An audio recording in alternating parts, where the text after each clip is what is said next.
Hello, students. Welcome to this YouTube channel. In today's class, we study electricity. तो चलिए class को शुरू करते हैं। सबसे पहले बताइए कि इलेक्ट्रिसिटी का क्या मतलब है। इलेक्ट्रिसिटी को हम लोग हिंदी में क्या कहते हैं? इलेक्ट्रिसिटी को हम लोग हिंदी में कहते हैं विद्युत। विद्युत का क्या अर्थ है?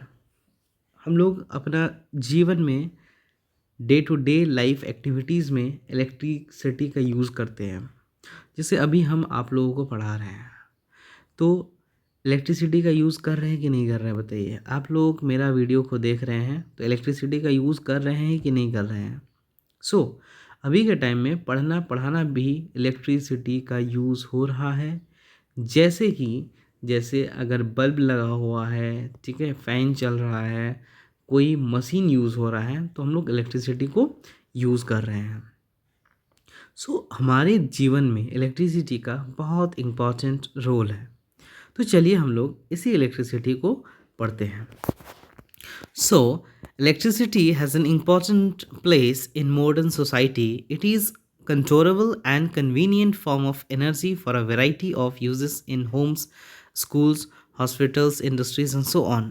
इलेक्ट्रिसिटी बहुत इंपॉर्टेंट है हमारे मॉडर्न सोसाइटी में, क्योंकि इसको हम लोग कंट्रोल कर सकते हैं, कन्वीनियंट है ना। और इसका वैरायटी ऑफ यूज़ है, बहुत सारी यूज़ है। हमारे घरों में यूज़ होता है, हॉस्पिटल्स में होता है, स्कूल्स में होता है, इंडस्ट्रीज़ में होता है, और बहुत ही जगह में इलेक्ट्रिसिटी का यूज़ होता है। What constitutes electricity? इलेक्ट्रिसिटी में क्या रहता है आखिर, ठीक है, इस चीज़ को पढ़ेंगे। How does it flow in an electric circuit? Electric circuit में इलेक्ट्रिसिटी कैसे प्रवाहित होता है, इस चीज़ को भी पढ़ेंगे। And what are the factors that control और regulate the current through an electric circuit? और कौन से वे फैक्टर है जो कि कंट्रोल करते हैं, रेगुलेट करते हैं करंट को इलेक्ट्रिक सर्किट में। और क्या पढ़ेंगे in this chapter? We shall attempt to answer such questions. यही सब क्वेश्चंस का आंसर्स देने का कोशिश करेंगे इस चैप्टर में। We shall also discuss the heating effect of electric current and its application.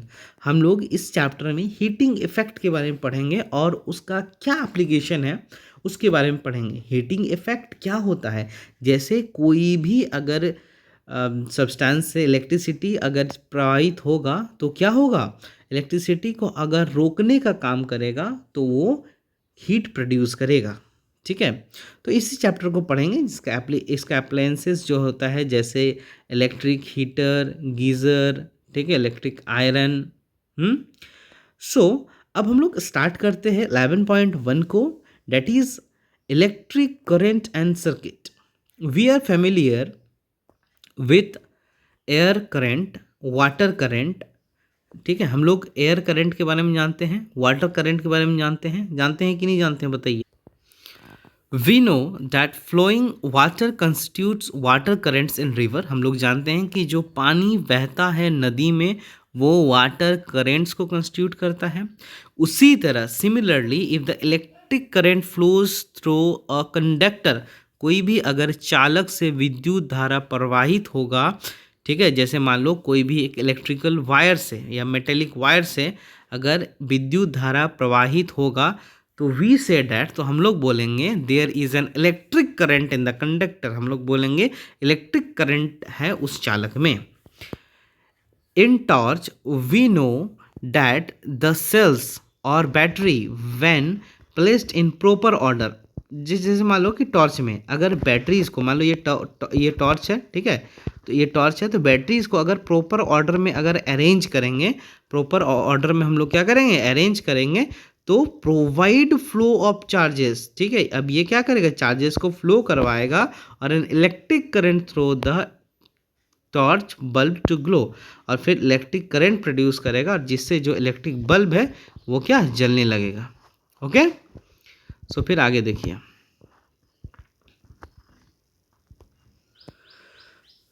We have also seen that the torch gives light when it's switch on। हम लोग देखते हैं कि जब बल्ब, हम लोग देखते हैं कि जो टॉर्च होता है उसका बल्ब तब ग्लो होता है जब हम लोग स्विच को ऑन करते हैं। What does a switch do, switch क्या करता है, स्विच का क्या काम होता है, ये इंपॉर्टेंट क्वेश्चन है, इसको थोड़ा हाईलाइट कीजिएगा, है ना, इस तरह करके आपको हाईलाइट करना है, ठीक है। What does a switch do, switch का क्या काम होता है, अगर पूछ दे तो क्या बोलिएगा। A switch makes a conducting link between the cells and the bulb, switch क्या करता है कि एक कंडक्टिंग लिंक जो है, ठीक है, एक कंडक्टिंग लिंक करता है किसको, ठीक है, ये जोड़ता है, किसको जोड़ता है, लिंक क्या है, जोड़ने का काम करता है किसको, सेल को और बल्ब को जोड़ता है स्विच, बस क्लियर है।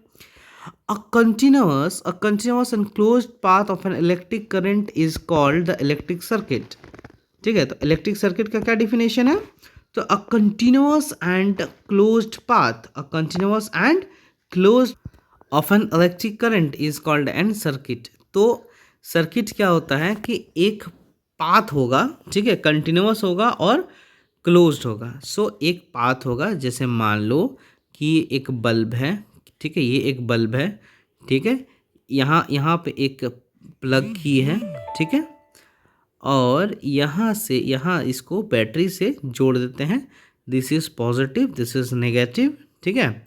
हाँ, तो ये क्या है, ये रेजिस्टेंस लगा दिया मान लीजिए, ठीक है।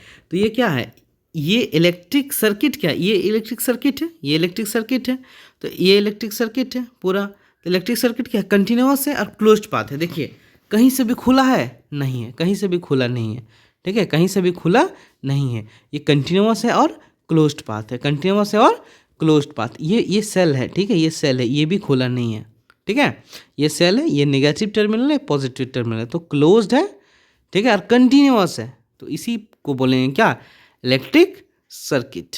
Okay, electric circuit. Now if the circuit is broken anywhere, अगर मान लो सर्किट कहीं से टूट जाता है और the switch off the torch is turn off, या फिर स्विच को बंद कर देते हैं, तो आपका जो इलेक्ट्रिक करंट जो है, विद्युत धारा जो है, स्टॉप फ्लोइंग, वो फ्लो होना बंद कर देगा, प्रवाहित होना बंद कर देगा, वो प्रवाहित फिर नहीं होगा अगर हम लोग कहीं से भी तार को काट देंगे या फिर स्विच को ऑफ कर देंगे, ठीक है। And the bulb does not glow, और इलेक्ट्रिक करंट पास नहीं होगा तो बल्ब भी नहीं जलेगा, सो सिंपल। ओके, अब देखिए, how do we express electric current, electric current को कैसे हम लोग एक्सप्रेस कर सकते हैं। Electric current is expressed by, देखिए इलेक्ट्रिक करंट को कैसे एक्सप्रेस करते हैं, देखिए ये क्वेश्चन है, ठीक है, how do we express electric current, इसका आंसर है electric current is expressed by the amount, ठीक है, the amount of charge flowing through a particular area in unit time. So electric current कैसे एक्सप्रेस करेंगे, electric current is expressed by the amount of charge flowing, मतलब कितना amount of charge, कितना charge flow कर रहा है, प्रवाहित हो रहा है थ्रू अ पर्टिकुलर एरिया में कोई एक निश्चित समय में। इसीलिए हम लोग इलेक्ट्रिक करंट को बोलते हैं Q/T। इलेक्ट्रिक करंट को हम लोग कैपिटल I से डिनोट करते हैं, चार्ज को हम लोग कैपिटल Q से डिनोट करते हैं, और स्मॉल टी को स्मॉल t से डिनोट करते हैं, ठीक है। ये I जो है ना, I मतलब हो गया आपका करंट, I मतलब हो गया करंट, ठीक है, Q मतलब हो गया चार्ज, ठीक है, T मतलब हो गया टाइम। और ये भी याद रखना है कि I का जो SI यूनिट होता है वो होता है एम्पियर, जिसको कैपिटल A से डिनोट करते हैं। Q का जो SI यूनिट होता है, यानी चार्ज का SI यूनिट होता है, वो होता है C, ठीक है, इसको कूलम बोलते हैं, ठीक है। और T का जो SI यूनिट होता है वो होता है सेकेंड। ओके, अब आगे बढ़ते हैं। दूसरे शब्दों में हम लोग कह सकते हैं कि इट इज़, यानी क्या, इट किसके लिए यूज़ हुआ है, बोलिए किसके लिए यूज़ हुआ है, इट इलेक्ट्रिक करंट के लिए। तो electric current is the rate of flow of electric charge, हम लोग दूसरे शब्द में कह सकते हैं कि it is the rate of flow of electric charge, ठीक है। रेट बोले हैं इसीलिए पर टाइम नहीं बोलेंगे, रेट का ही मतलब होता है per unit time. Okay, so in circuits using metallic wires electron constitute the flow of charges. अब क्या होता है ना कि चार्ज फ्लो कैसे होता है, चूंकि इलेक्ट्रॉन फ्लो होता है, ठीक है, इलेक्ट्रॉन फ्लो होता है।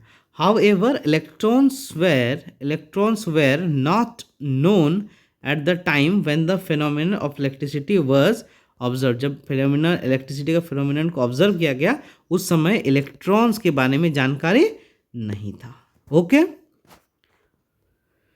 So the electric current was considered to be flow of positive charge and the direction of flow of positive charge was taken to be the direction of electric current.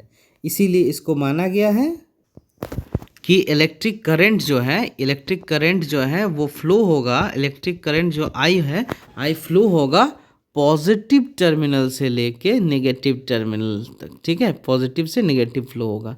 ठीक है, electric current positive से negative flow होगा.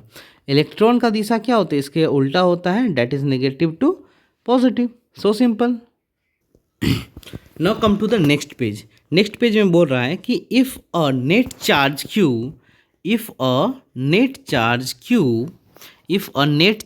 Q flows through a cross section of a conductor in time t,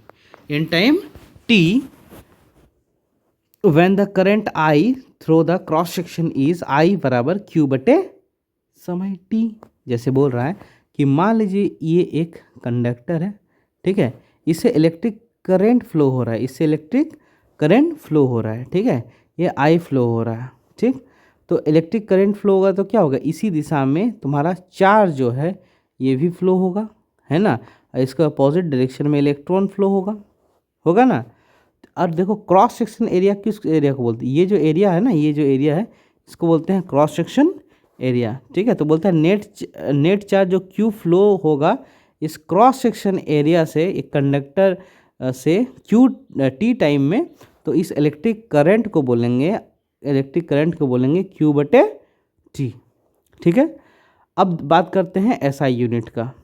so SI unit of electric current का SI unit होता है coulomb. इसको हम लोग कैपिटल सी से डिनोट करते हैं, जो कि इक्वल होता है to the charge contain in nearly 6 × 10⁻18 electron के.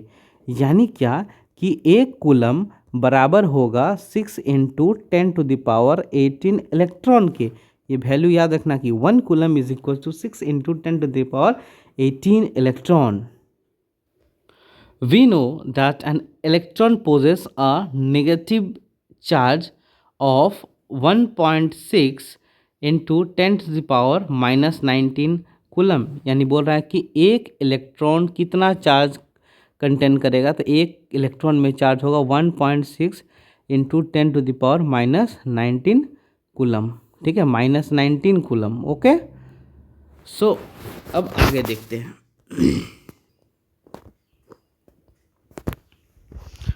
The electric current is expressed by a unit called ampere. Electric current को एम्पियर से हम लोग क्या करते हैं, एक्सप्रेस करते हैं, और एम्पियर को हम लोग शॉर्ट में बोलते हैं कैपिटल ए. ये जो एम्पियर है, इलेक्ट्रिक करंट का जो एसआई यूनिट एम्पियर है, इसका नाम किसके नाम पे पड़ा है, इसका नाम पड़ा है एक फ्रांसीसी वैज्ञानिक थे, फ्रांसीसी साइंटिस्ट, जिनका नाम था एंड्रे मैरी एम्पियर. इसी के नाम से पड़ा है. एंड्रे एम्पियर का जन्म 1775 में हुआ था और मृत्यु 1836 में हुआ था. ठीक है, अब बात करते हैं कि 1 एम्पियर किसे कहते हैं. तो 1 ampere is the constituted by the flow of 1 coulomb of charge per second is 1A is equals to 1C/1S. यानी बोल रहा है कि 1 एम्पियर क्या होगा, 1 एम्पियर बराबर हो जाएगा 1 कूलम बटे 1 सेकेंड. यानी बोल रहा है कि एक सेकेंड में 1 कूलम ऑफ चार्ज कोई भी क्रॉस सेक्शनल एरिया से अगर फ्लो होगा उसी को बोलेंगे हम लोग क्या, 1 एम्पेयर. So simple. अब आगे बढ़ते हैं. देखिए, some quantities of current are expressed in milliampere. कुछ क्वांटिटीज होता है करंट का जिसको हम लोग मिली एम्पेयर में भी डिनोट करते हैं, जैसे 1 मिली एम्पेयर. ठीक है, जैसे 1 मिली एम्पेयर क्या होता है, 1 milli ampere is equal to 10⁻³ ampere. So 1 milli ampere is equal to 10⁻³ ampere. ठीक है. उसी तरह तुम्हारा 1 माइक्रो एम्पेयर, माइक्रो का सिंबल ये है, 1 माइक्रो एम्पेयर बराबर हो जाएगा 10⁻⁶ एम्पेयर. ठीक है। सो द इंस्ट्रूमेंट, जिस इंस्ट्रूमेंट से हम लोग इलेक्ट्रिक करंट को मेज़र करते हैं उस इंस्ट्रूमेंट को बोलते हैं हम लोग एमीटर। क्या बोलते हैं? एमीटर। एमीटर का क्या सिंबल होता है? एमीटर का सिंबल ऐसे ऐसे ऐसे गोल कर देना, ए इधर ऐसे प्लस माइनस, ठीक है। उसका वोल्ट मीटर का क्या होता है? ऐसे करके वी करोगे, ऐसे प्लस माइनस। सो सिंपल, ठीक है। ये इलेक्ट्रिक करंट को मेज़र करता है और ये वोल्टेज को मेज़र करता है। याद रहेगा? Very good. अब देखो, it always connected in series, ठीक है। जो एमीटर होता है उसको हमेशा सीरीज में कनेक्शन किया जाता है। इसका कनेक्शन जो होता है हमेशा सीरीज में किया जाता है, ठीक है। सीरीज में कनेक्टेड किया जाता है इसको। उसके बाद देखो, ये जो एक सिस्टमेटिक डायग्राम है, इस सिस्टमेटिक डायग्राम को देखो, ये वाला डायग्राम, ठीक है। इस डायग्राम में क्या है? ये सब, इस डायग्राम में ये सब तार है, ठीक है। ये तार है, ये सब तार है, ठीक है। इस तार से जो करंट है वो आई फ्लो हो रहा है। ये बल्ब का सिंबल होता है। ये प्लग जो रहता है ना, प्लग ऐसे की भरते हो, ठीक है, डेट इज़ प्लग की, या फिर इसको स्विच भी बोल सकते हैं, जिसको ऑन या ऑफ करते हो, ठीक है। ये वाला अगर ऐसे है ना, तो बिंदु है इधर मान लो बीच में, तो ये ऑन है, ठीक है। और अगर बिंदु नहीं है, बिंदु अगर नहीं है यहाँ पे, ठीक है, तो ऑफ है। इसको याद रखना, बहुत इंपॉर्टेंट चीज़ बता रहे हैं, ओके। अब देखो, अब क्या है ना कि ये तार बता दिए, ये स्विच है बता दिए, ये एमीटर बता दिए, इलेक्ट्रिक करंट को मेज़र करेगा। ये बल्ब होगा, बल्ब है। ये आई करंट जो है ये प्लस से लेके ये बैटरी है, क्योंकि कॉम्बिनेशन ऑफ सेल है इसीलिए बैटरी है ना, ठीक है। Combination of cell battery. So यहाँ पे क्या होगा कि इलेक्ट्रिक करंट प्लस से माइनस तक जाएगा, यानी पॉजिटिव टर्मिनल इधर से जाएगा, ठीक है। इधर से जाएगा क्या? इधर से माइनस की तरफ जाएगा, ठीक। तो यही चीज़ है, और ये कंटिन्यूअस है, क्लोज्ड पाथ है, तो ये क्या है? इलेक्ट्रिक सर्किट है। So simple, okay, very good. अब देखो, अब एक एग्जाम्पल का क्वेश्चन है, ठीक है। इस क्वेश्चन को बनाना है तुम लोग सबको। देखो, एग्जाम्पल 11.1 क्या कहता है कि a current of 0.5 ampere is drawn from a filament of an electric bulb for 10 minutes. Find the amount of electric charge that flows through the circuit. इसमें क्या बोल रहा है कि देखो बाबू, इसमें क्या क्या रहा है, इससे बढ़िया समझो। वैसे इसमें क्या कुछ नहीं रहा है, तुमको समझाने के लिए बस इसको थोड़ा बता एलाबोरेट कर रहे हैं, ठीक है। देखो, a current of 0.5 ampere, 0.5 ampere का करंट जो होता है वो एक फिलामेंट से क्या हो रहा है? एक फिलामेंट से पास हो रहा है, ठीक है, ऑफ एन इलेक्ट्रिक बल्ब। ये बल्ब होता है, ठीक है, मान लो ये बल्ब है, ये वाला फिलामेंट है बल्ब का। इस फिलामेंट से कितना पास हो रहा है करंट? 0.5 एम्पियर का। एम्पियर इसीलिए लिखे क्योंकि ये हम लोग इलेक्ट्रिक करंट का ऐसा यूनिट होता है, इसीलिए यहाँ पे ये लिखे, ठीक है, बहुत बढ़िया, ठीक है। कितना समय के लिए होता है? 10 मिनट के लिए होता है, 10 मिनट के लिए।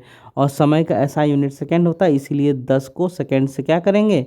कन्वर्ट कर देंगे, इसीलिए 10 गुने 60 यानी कितना? 600 सेकंड हो जाएगा। बहुत बढ़िया। उसके बाद बोल रहा है कि बताओ कि the amount of electric charge कितना फ्लो होगा। तो चार्ज कितना फ्लो होगा? तो हम लोग पढ़े हैं I बराबर Q अपॉन टी। तो Q पूछा है, ये वाला Q पूछा है, तो कैसे लिखोगे? Q बराबर हो जाएगा I गुना टी, ठीक है। हम लोग क्या पढ़े हैं? I बराबर Q बटे टी। तो Q फाइंड करना, तो क्या? Q बराबर I गुना टी। तो I कितना दिया हुआ है? 0.5 एम्पियर गुना टी कितना निकल रहे हैं? 600 सेकेंड, ठीक है। इसको जब गुना करो कितना आ जाएगा? 300, ठीक है, 300 आ जाएगा ना? 300 आ जाएगा, ठीक है, आ जाएगा 300। तो 300 क्यों निकाल रहे हैं? क्यों का ऐसा यूनिट क्या होता है? कूलम, इसीलिए कूलम लिख दिया। हो गया 300 कूलम। समझ में आया? जिसको नहीं आएगा वो बताओगे, ठीक है, कमेंट सेक्शन में। Okay, very good. अब इसका आंसर देना है। What does N electric current mean? ठीक है, इलेक्ट्रिक सर्किट क्या बोलते हैं? किसको बोलते हैं इलेक्ट्रिक सर्किट? तो कंटिन्यूस एंड क्लोज्ड पाथ को इलेक्ट्रिक सर्किट बोलते हैं कि नहीं बोलते हैं? बताओ, जिससे इलेक्ट्रिक करंट फ्लो होता है। सिंपल, सो अब बताओ कि defined the unit of electric current. Electric current का यूनिट क्या होता है, ठीक है, क्या यूनिट होता है बताओ। हाँ, एम्पियर होता है ना, इसको डिफाइन करना है, कर दोगे। Calculate the number of electron constituting 1 coulomb of charge. अब 1 कूलम ऑफ चार्ज में कितना इलेक्ट्रॉन कंस्टिट्यूट होगा, इसको तुमको कैलकुलेट करना है, कैलकुलेट करना है, ठीक है। देखो एक फार्मूला होता है कि Q बराबर NE होता है, जहाँ Q जो होता है वो चार्ज होता है, ये E क्या होता है, इलेक्ट्रॉन होता है, और N क्या है, N होता है नंबर, ठीक है। तो नंबर ऑफ इलेक्ट्रॉन, ठीक। तो यहाँ पे बोला calculate the number of electron, इसी N को कैलकुलेट करना है। ये दिया हो कितना, 1 कूलम ऑफ चार्ज, ठीक है। तो यहाँ पे 1 कूलम लिखोगे चार्ज, ठीक है। ई का वैल्यू जानते हो, है ना। अब क्या करोगे, एन बराबर क्या करोगे, एन बराबर क्यू अपॉन ई कर दोगे, कैलकुलेट कर दोगे, तुम्हारा निकल जाएगा। क्या निकलेगा, number of electron constituting 1 coulomb of charge, ठीक है। अगर नहीं सकोगे कमेंट सेक्शन में बताओगे, फिर से इसका वीडियो डालेंगे। Okay, move to the next. अब पढ़ते हैं electric potential and potential difference के बारे में। तो बहुत कन्फ्यूज़न है बच्चों को इसमें, है ना, electric potential and potential difference में। आज सारा कन्फ्यूज़न दूर कर देंगे, ठीक है। देखो, we make the electric charge to flow, ठीक है। What makes the electric charge to flow, ठीक है। क्या होता, कौन होता है जो इलेक्ट्रिक चार्ज को मान लो क्यू चार्ज को, ठीक है, क्यू चार्ज को, है ना, क्यू चार्ज को कैसे फ्लो करवाता है, ठीक है, कैसे फ्लो करवाता है, एक जगह से लेके दूसरी जगह कैसे ले जाता है, ये कैसे जाता है एक जगह से दूसरी जगह, ठीक है। वो क्या चीज़ है जो उसको ले जाता है, ओके, ठीक है। अब देखो, let us consider the analogy of the flow of water। अब जो पानी बहता है ना, उसका एनालॉगी को हम लोग कंसीडर करेंगे, ठीक है। देखो, charges do not flow in a copper wire by themselves. Copper wire में क्या होता है, या कोई भी मेटेलिक वायर में जो चार्जेस जो होता है ना, वो खुद से जो होता है वो फ्लो नहीं करता है। Just as water is of perfectly horizontal tube does not flow. अब एक ट्यूब है, ठीक है, एक ट्यूब है, पाइप है, एकदम परफेक्टली हॉरिजॉन्टल में रखा गया है, ठीक है, हॉरिजॉन्टल में रखा गया है ना, परफेक्टली हॉरिजॉन्टल में रखा गया है। तो बताओ इसमें इससे पानी क्या बहेगा, इधर नहीं बहेगा, ठीक है, पानी फ्लो नहीं होगा। अगर ढलान रहेगा, थोड़ा सा भी अगर ढलान रहेगा, अगर इसी ट्यूब को अगर मान लो कि ऐसे रखेंगे, ठीक है, ऐसे रखेंगे, ठीक, ऐसे रखेंगे, तो क्या पानी इससे आएगा, आएगा ना। क्यों आएगा बताओ। हम लोग क्या करते हैं कि अपने छत के ऊपर पानी टंकी को रखते हैं। क्यों हम लोग पानी का टंकी को ग्राउंड में नहीं रखते हैं, बताओ क्यों। अब कुछ समझ में आ रहा है कुछ। देखो, हम लोग छत के ऊपर पानी टंकी को रखते हैं, ताकि यहाँ पे नहीं रखते हैं, यहाँ रखते हैं, ताकि क्या होता है कि जो पाइप्स यहाँ से आता है, पाइप्स जो यहाँ पे आएगा, ठीक है, पाइप्स जो आएगा, तो क्या होगा कि यहाँ पे जो होगा ना, यहाँ से अगर इधर आएगा, ठीक है, पानी, तो एक प्रेशर से आएगा, ठीक है। एक यहाँ पे प्रेशर क्रिएट हुआ तब पानी आने लगा नीचे, अगर प्रेशर क्रिएट नहीं होगा तो क्या पानी आएगा। उसी तरह बोला अगर हॉरिजॉन्टल इसी में बिना ढलान का अगर मान लो पाइप रख के दिए जाएंगे, तो क्या पानी फ्लो होगा, नहीं होगा, है ना। मतलब एक प्रेशर डिफरेंस हुआ, ये कौन सा प्रेशर, ये हाइयर प्रेशर, और ये क्या, लोअर प्रेशर। तो हाइयर लोअर यानी क्या, हाइयर प्रेशर और लोअर प्रेशर, तो प्रेशर का डिफरेंस हुआ है ना। तो जहाँ प्रेशर डिफरेंस हुआ है तो पानी फ्लो हो रहा है। उसी तरह इलेक्ट्रिक सर्किट में क्या होता है, इलेक्ट्रिक सर्किट में ये मान लो तार है, ठीक है, ये तार है, तो इलेक्ट्रिक सर्किट में क्या होता है कि प्रेशर डिफरेंस जैसे पानी में था, यहाँ भी डिफरेंस होना जरूरी होता है। वहाँ प्रेशर डिफरेंस, यहाँ पे पोटेंशियल डिफरेंस, ठीक। अगर इसका डिफरेंस होगा, पोटेंशियल डिफरेंस होगा, तो इलेक्ट्रिक करंट फ्लो होगा। कहाँ से कहाँ फ्लो होता है? हाइयर पोटेंशियल से लोअर पोटेंशियल की ओर फ्लो होता है। So simple. ओके, यही सब बातें लिखी हुई हैं। अब देखो, अब इसको थोड़ा सा ध्यान दो। ये V जो होता है ना, V को बोलते हैं पोटेंशियल पोटेंशियल डिफरेंस। ठीक है, V मतलब होता है पोटेंशियल डिफरेंस, मतलब वो प्रेशर, ठीक है, जो तार में रहता है, जिससे इलेक्ट्रिक चार्ज जो होता है एक जगह से दूसरी जगह जाता है। ठीक। W क्या होता है? ये होता है work done, work done. Q क्या होता है? ये होता है चार्ज। ठीक। ये V पोटेंशियल डिफरेंस का SI मात्रक क्या होता है? SI यूनिट क्या होता है? इसका SI यूनिट होता है वोल्ट। ठीक है। और चार्ज का SI यूनिट अभी हम लोग पढ़ें क्या होता है? कूलम। और हम लोग जानते हैं कि कार्य का, वर्क का जो होता है ना, वर्क डन का SI मात्रक होता है, SI यूनिट होता है क्या? जूल। होता है ना। तो अब देखो, अब थोड़ा सा देख लो। ठीक है। अब पोटेंशियल डिफरेंस क्या होता है, थोड़ा सा और बढ़िया से देख लो। देखो, जैसे यहाँ पे एक क्यू चार्ज है, ठीक है, एक क्यू चार्ज है।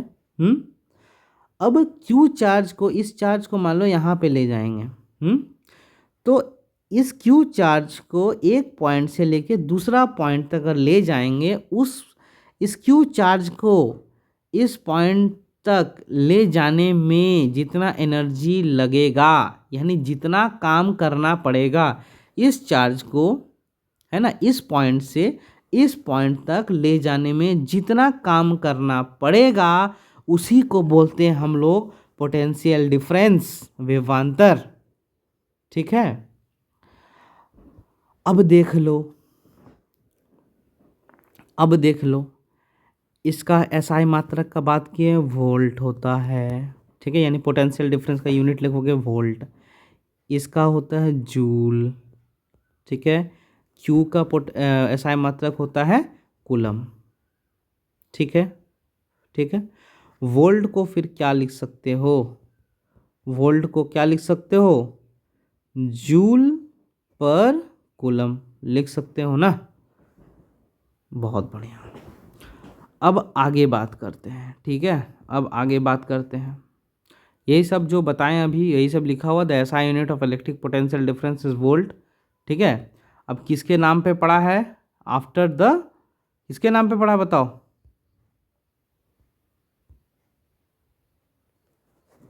किसके नाम पे पड़ा है ये जो वोल्ट है, ये वोल्टा करके है ना, इसके नाम पे पड़ा है, जिनका मृत्यु जन्म लिखा हुआ, इटालियन फिजिसिस्ट थे।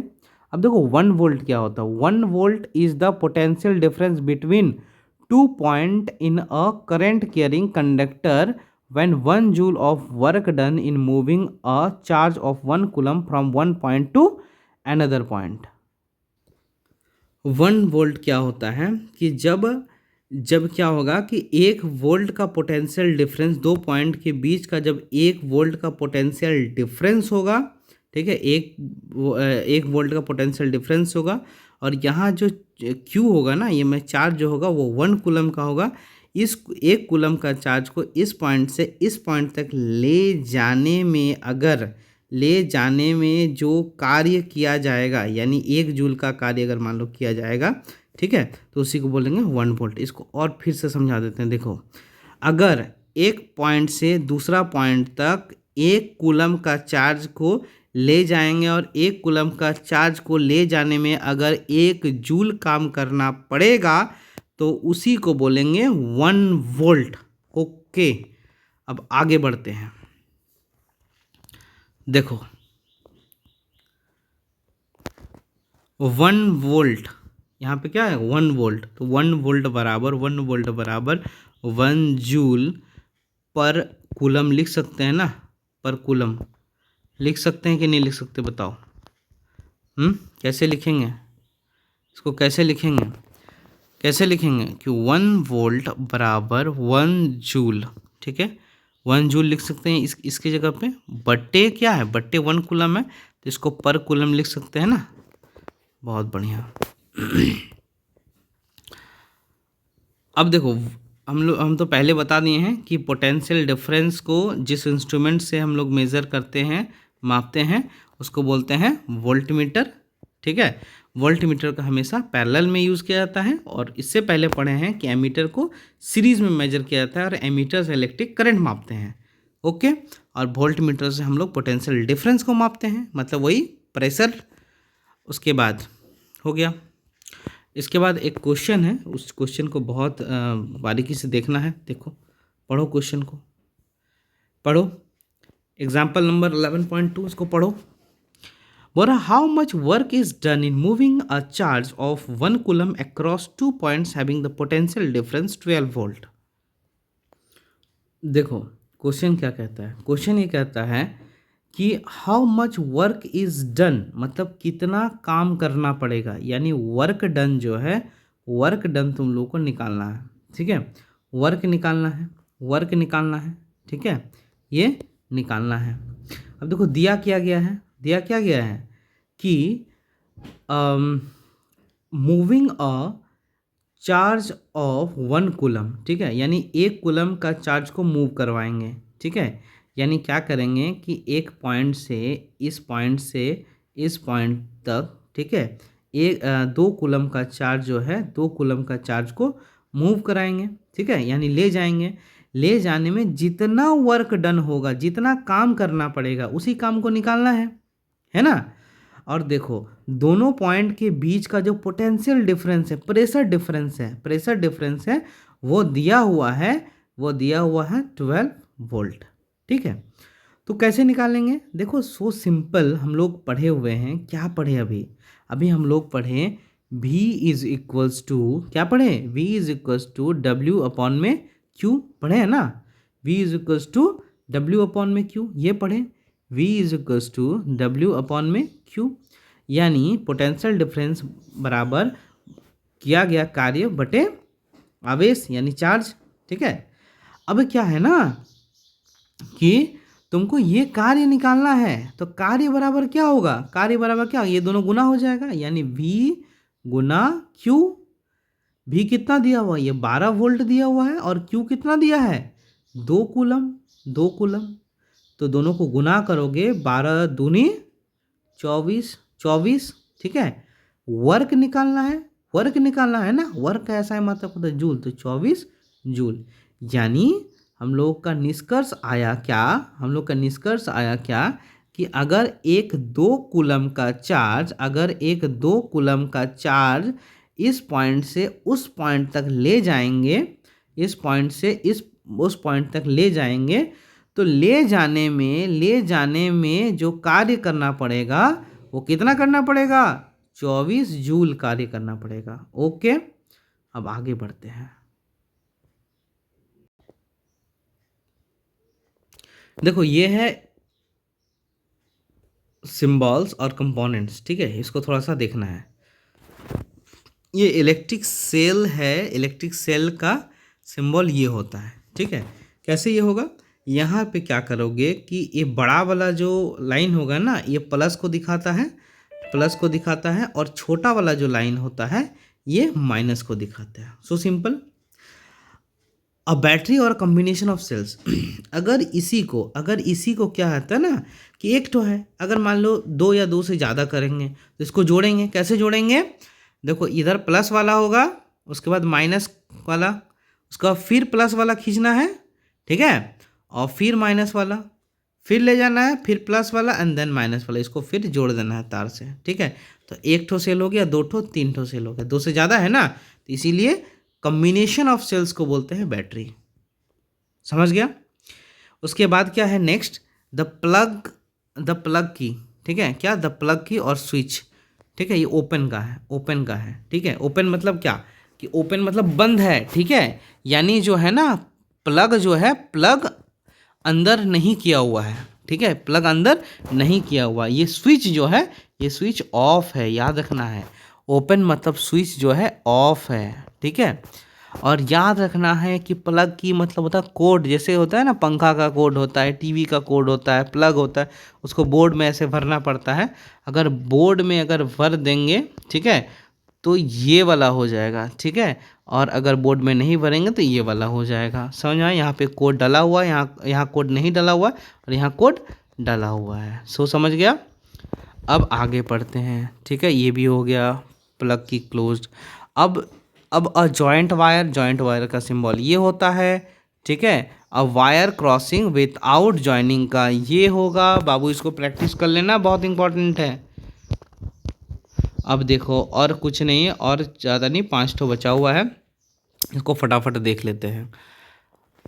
अब इलेक्ट्रिक बल्ब का ये सिंबल होता है, ये भी होता है, इसी को यूज़ करता है जनरली ये सिंबल इलेक्ट्रिक बल्ब का। रेजिस्टेंस का ये होता है, ठीक है, ऐसे करके ऐसे। उसके बाद तुम्हारा वेरिएबल रेजिस्टेंस के ऊपर ऐसे एरो आ जाता है, वेरिएबल रेजिस्टेंस, या ये वाला एरो दे दो, ठीक है।